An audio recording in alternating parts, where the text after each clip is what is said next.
मैं उज़्बेकिस्तान की रहने वाली हूँ। नौकरी की तलाश थी। इंस्टाग्राम पर एक लड़की से दोस्ती हुई। उसने दुबई आने को कहा। बोली, एक गर्भवती महिला को संभालने का काम है। मैं महिला की बात पर विश्वास कर दुबई चली गई। फिर कहा गया कि आपको किसी दूसरे शहर में रहना होगा और मुझे नेपाल ले जाया गया। फिर एक आदमी मुझे नेपाल से भारत ले आया। मुझे पता भी नहीं चला कि मैं बिना किसी वैलिड डॉक्यूमेंट के भारत आ चुकी हूँ। यहाँ मुझे सेक्स रैकेट चलाने वाली अधेड़ महिला से मिलवाया गया, जिसे यहाँ लोग बोस कहते हैं। उसने मुझसे कहा कि तुम्हें धंधा करना होगा। मेरे इनकार करने के बाद उसे अधेड़ महिला ने मेरे साथ मारपीट की और गर्म प्रेस से मेरे शरीर को जलाया। मेरा पासपोर्ट भी मुझसे छीन लिया और धमकी दी कि उज़्बेकिस्तान में तुम्हारी मां को भी मरवा देंगे।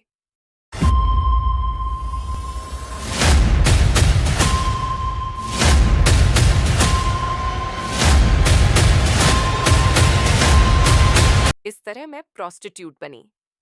किसी विदेशी लड़की को वेश्यावृत्ति के काम में धकेलना कि यह कोई पहली घटना नहीं है, बल्कि देश में नॉर्थ से लेकर साउथ तक फैले विदेशी कॉल गर्ल्स और उनके एजेंटों के नेटवर्क से जुड़ी हुई ऐसी ही कई घटनाएं पुलिस रिकॉर्ड में दर्ज है।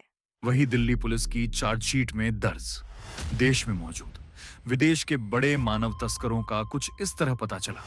उज्बेकिस्तान की सबीना खुद को रशियन बताती है और भारत में रहकर विदेशी लड़कियों से देह व्यापार कराने लगी। वही तुर्कमेनिस्तान की अजीजा और उसके पति शेर अफगान का नेटवर्क दिल्ली से लेकर दुबई तक फैला हुआ है। यह है जुमायेवा अजीजा, जो उज़्बेक लड़कियों को नौकरियों का झांसा देकर प्रोस्टिट्यूशन के जाल में फंसाती है। और इसी लिस्ट में शामिल मराल उर्फ मरियम, जो दिन के उजाले में अपने आप को एक मॉडल बताती थी और रात को विदेशी लड़कियों से वेश्यावृत्ति करवाती थी। यह है उज़्बेकिस्तान का अनवर उमराव, जो नेपाल से लड़कियां लाकर उनका फर्जी पासपोर्ट बनवाकर आगे मुख्य दलाल को सप्लाई कर देता था।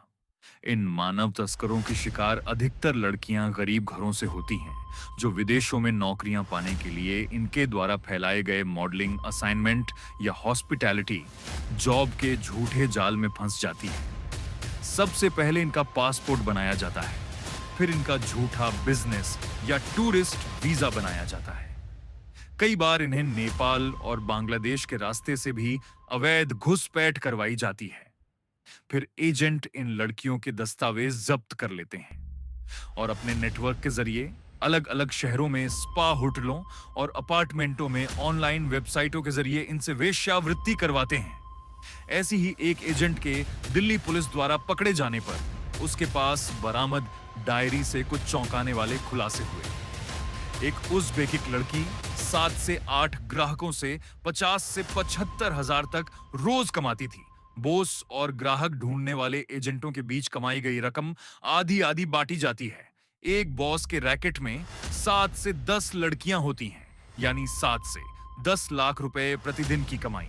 वही देश में मौजूदा कानून के अनुसार ऐसे मामलों में 5 से लेकर 10 साल तक की सजा के प्रावधान है। लेकिन कई बार ऐसा भी सामने आया है कि पकड़े जाने पर पुलिस के सामने जिस लड़की ने अपने आप को मानव तस्करी का शिकार बताया था, कुछ समय बाद ही वो विदेशी लड़की फिर से इसी गंदे धंधे में सक्रिय मिली।